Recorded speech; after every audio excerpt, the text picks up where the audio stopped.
Hi, good morning, everyone. Welcome to our webinar around document management. So in this short session, we'll be looking at how you can get more from CCH document management. We're running this session based on feedback from our earlier webinars that we ran, where people who have document management were only using it for filing client documents. And so there was a little bit of additional value that people were missing out on. So a little bit of intro. So who are we? So I've worked in accountancy industry for 20 years or so, working in practice, and then for myself, and then Wolters Kluwer in professional services. And now I look after all of the our practice tools, so things like practice management, document management, workflow reporting, and all those kind of things. Other speaker today is Nick. So Nick, very clever guy, so has worked in practice, AAT qualified. We worked together in pro services for a while. Nick is an expert on our software, so he's going to be showing all of the hints and tips that we have around this. So 3 parts to this morning session, so it should be nice and short and sweet. So what should you be thinking about when it comes to getting more out of CCH document management? I'll then hand over to Nick, who's then going to show you a couple of hints and tips and things that you could be doing, particularly around the kind of the HR function, but really it's, you know, anything which is internal. How could you be doing more of that? And then we'll just finish up with summary and Q&A. In terms of timings, we should be we're looking to keep this to 30 minutes. If we overrun because of a load of questions, then fine, we'll carry on with that, but we'll see how we get on. So couple of things that you should be thinking about here, and then actually we've got some questions that we're going to ask you. So a couple of things, if you've got document management, something you should be thinking about is how can you get more out of this? We know from feedback on one of our previous sessions that I think there was one person, only one person that knew actually that you could use this for non-client filing of documents. So how can you be getting more out of this? Are you storing HR documents or internal documents in the right way? And then how can you make internal processes more efficient? So just before I hand over to Nick, I'm just going to ask a couple of polls, a couple of questions. So we've got the first one just on here.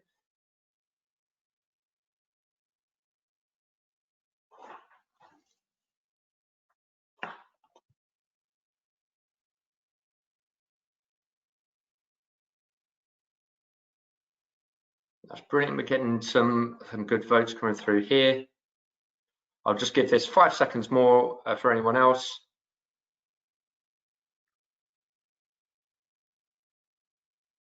All right, and let's close this one. And then we'll just share the results there. So, so this is some good feedback. So about half people not using document management for storing receipts and things in here.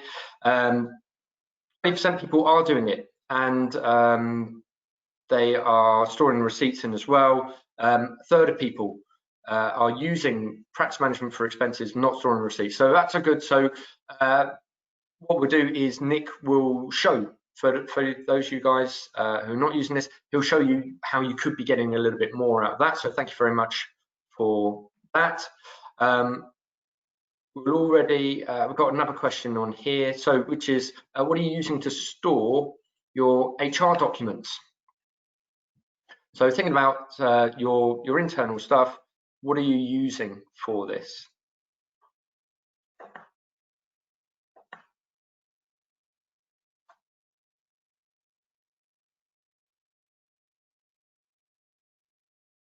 All right, so we've got a good number of people have voted on here, so let me just close that one off and share the results.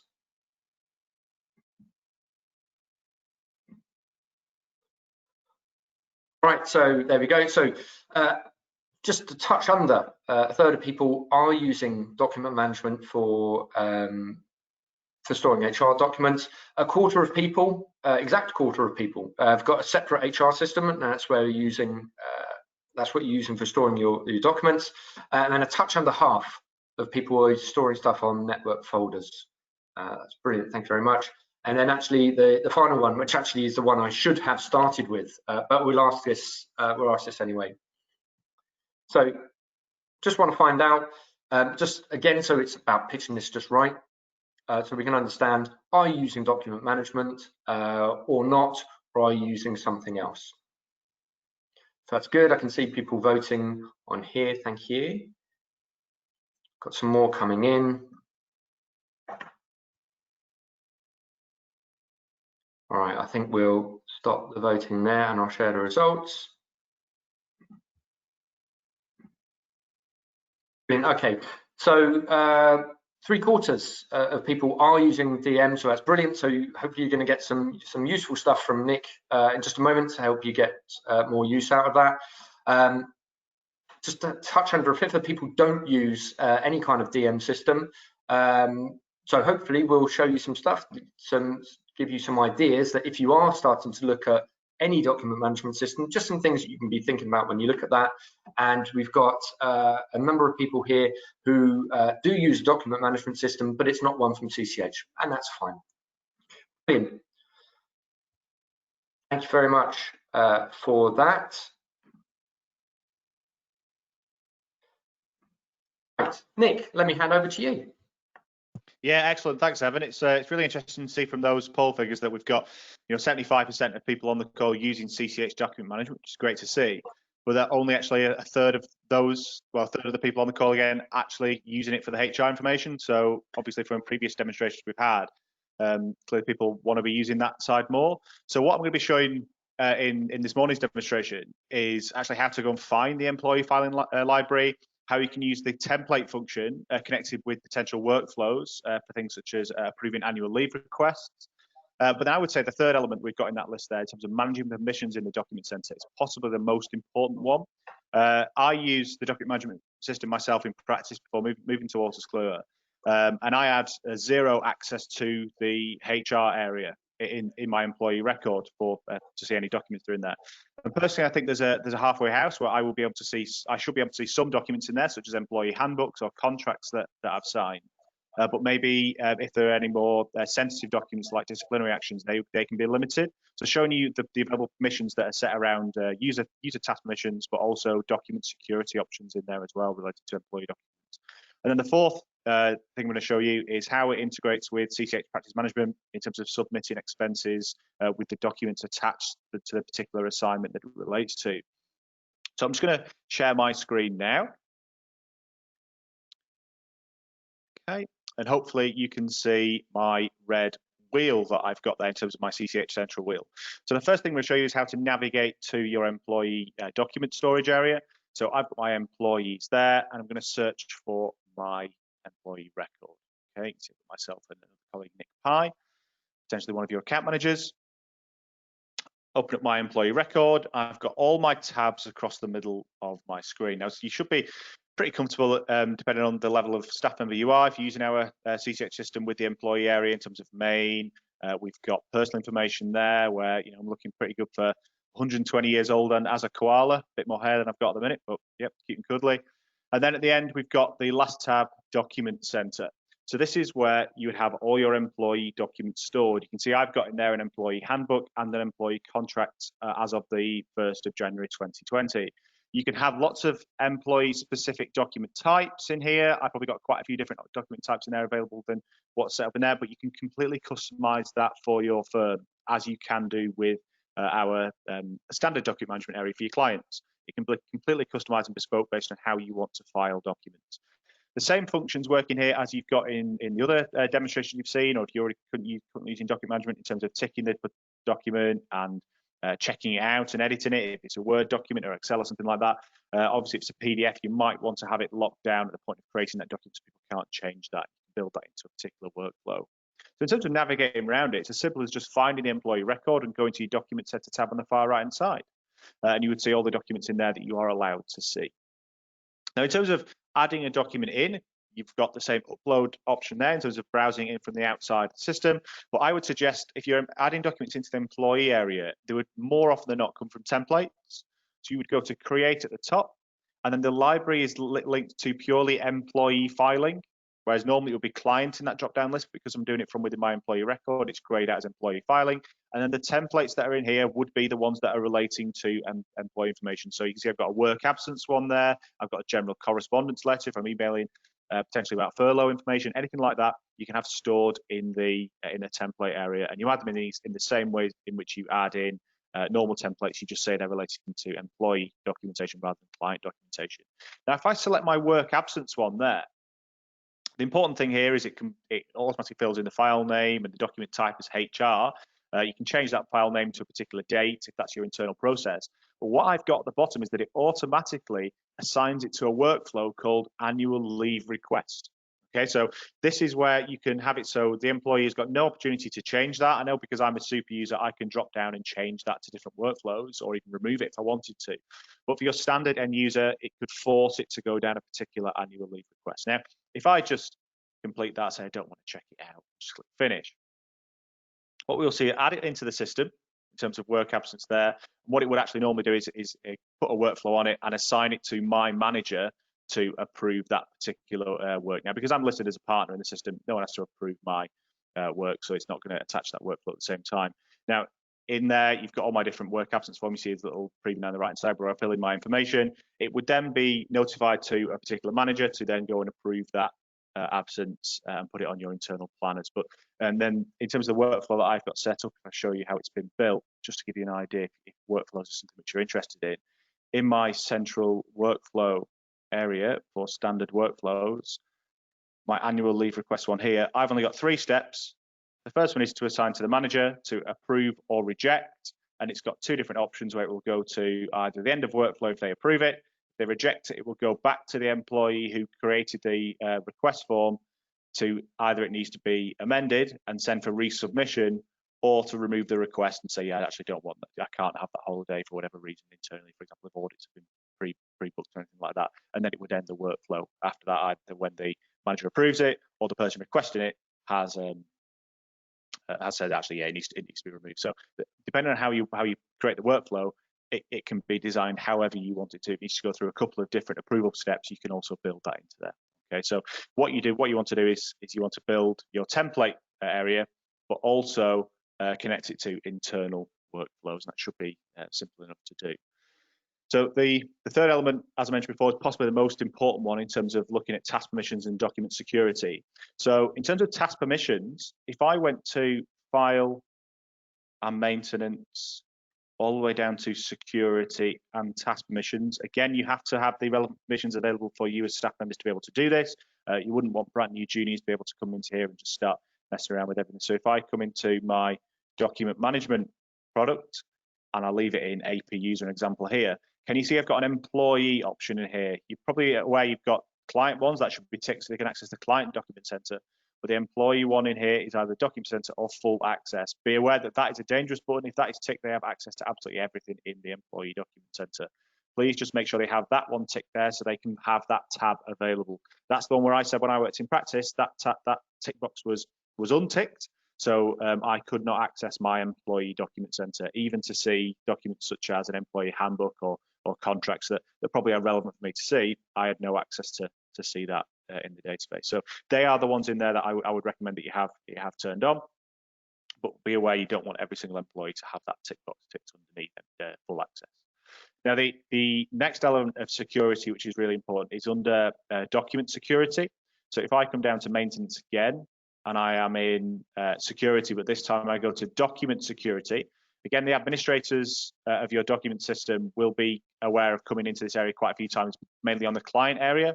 So if I choose my document management group here, again, by security group, you can see all the different document management types that you would be currently using to store documents into the system for clients.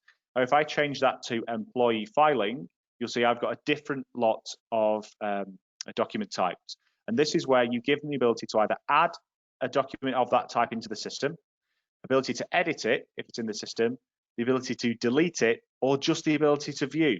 So what I would suggest actually for a standard document management user is I would just give them the ability to view them for specific areas. So you might want to give them access to view everything, or just be able to view expenses. You just tick out the dangerous ones, or the one that are confidential. For example, you might have a document type as disciplinary information, so you want to untick that so they can't view it, but you just tick the information which they can, and it's done by security group. So to make sure you've got the relevant tick boxes in the right security group based on what employee record they are in. So it's done, one, by task permissions, but also then done by document security under the security tab in the maintenance screen. Okay? So that's how you would go and edit those. Now, the fourth element we looked at was expenses. So it seemed like there were quite a few people using our expenses module at the minute for filing it within practice management. But if you're using the employee module, expenses module here, it will automatically save an expenses sheet with any documents attached to it in our document management system under the employee record at the same time. So if I went to expenses at the top and click create expense sheet, I could pick, say, Monday the 1st of June to Sunday the 7th of June. Click OK, and it will bring me up an expense sheet that looks similar to timesheets that people might post in a minute. So if I go to date, and I'll put in here as of the Tuesday the 2nd of June, the reference as test file. And my client, I'm going to use one that I use for every single demonstration, a client called John Bain.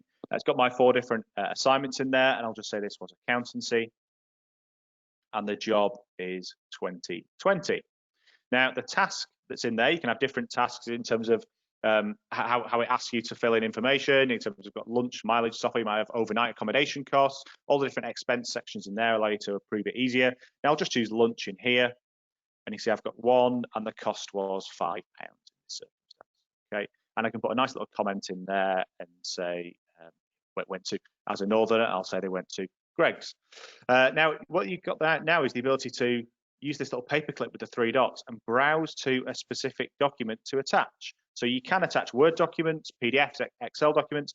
I've got one in here in terms of an expenses test document to Word document. Click open, and it will add it into there on the right-hand side as if this is a receipt or an approval from the client, so that they paid for it, everything that's in there. All you would need to do now is submit that at the top, and that could then go off to for approval to a manager to go and approve that. But because I'm listed as the partner, I have the ability to just post that, to authorize it and post it straight in the system. Now, bill in there, test number in there. Say posting will commit this expense sheet permanently.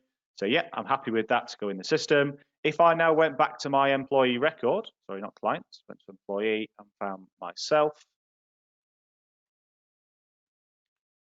and went back to my employee document center, you'll see there is now expenses test document in there with a lock on it to show it can't be changed, and it's come through as an expense sheet. So every single expense sheet that you put in there will go in under the client record, and you can filter it and say I'm only interested where the source has come from expenses, or if the document type is relating to expenses, hit search, and it will now just show you the expenses in that particular employee record, list it by date or in order of when it was put into the system. You've got full audit trail on every single document that's added in, and you can have it so it automatically locks it in there, as I've just shown you there. So in terms of using the expenses system, I expect there's quite a few number of our sites out there at the minute using it with our practice management area, but not knowing that it automatically can save into the employee record at the same time. So hopefully what I've shown you there today is how to navigate round to the employee record and the employee document management system, how to utilize templates similar to what you might do for clients, and have the ability to attach workflows onto those specific templates, and how you can look at the permissions relating to the documents that are in there. That I would say is the most important point. Please do have a look at our support guides online, or contact your account manager if you want any consultancy help on setting that up, because it is particularly important. But yeah, hopefully you've taken a lot from this demonstration. I'll just pass back to Evan. And thanks very much, Nick. Let me just No problem. show that.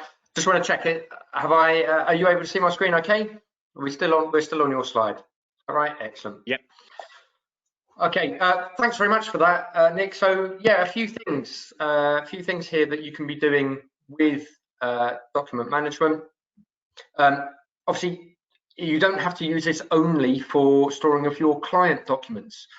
You can securely and safely store your sensitive internal documents as well. I guess the advantage of saving HR documents into CCH Document Management, if you already have it, rather than a normal network share, is just that proper DM auditing that you get. So you get your full audit trail of, you know, when the documents were edited. You'll be able to see who's accessed that. You've got the versioning as well. Other reasons for doing, you know, some of these other things you can get out there: efficient management of processes. So, you know, Nick, that thing that you showed there around the holidays, it's just a very nice, quick little basic workflow that just takes care of a process that you have internally, and just makes that nice and effortless. So that's brilliant.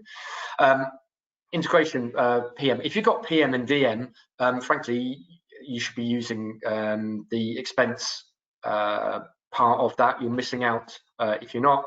The other thing, of course, if you've got document management, all of these things where you can be using this internally, there's no additional cost. You've already got the product, so make the most of it. All right, let's move on to some questions. So we've got a few on here. So one of them, we've got: can we allow an employee to see some HR documents but not others? So Nick, that was something you would, I don't know whether you, I can't remember whether you showed that. It was around the document types. Yeah, so for that, what you would need to have is different document types relating to HR documentation. So HR is quite a broad term, as I'm sure everyone on the call is aware. And I believe there's been another question coming from Kevin that I think we'll answer personally on that. It's quite a specific question, but I think this might answer it a little bit. You would need to have specific document types set up that you wanted to limit access to. So if you had one HR document type, that would be a blanket all or nothing to have access to it.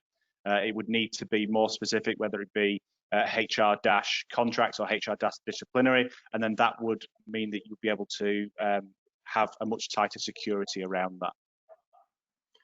Thanks, Nick. Actually, that ties in with a couple of other questions here. So we've got one: are we able to restrict viewing and editing access to specific document types? Yes, that was what you showed in there. Another question: how many document types should we have? Nick, I guess again it ties in with what you were saying there. It's partly around profiling the documents over what type are they, but then also considering on that screen that Nick was showing, do you want people editing certain types of documents or not? So if you wanted people to be able to view, and then you wanted another set of documents where people can edit, you'd need to have at least 2 document types in there. Got a note here from Kevin. So we have around 150 employees. The problem with employee filing is that security is not flexible enough to provide access of certain users to certain teams over different types. Hence we create a library system in the main document center. Okay. Question on there, Kevin, what we'll do, because that's quite lengthy in there and you've raised some good points around here around the flexibility, and we'll catch up with you separately on that. And if there are things that we can do to improve that, then that'd be great to hear from you. So thank you. I'll catch up with you on that.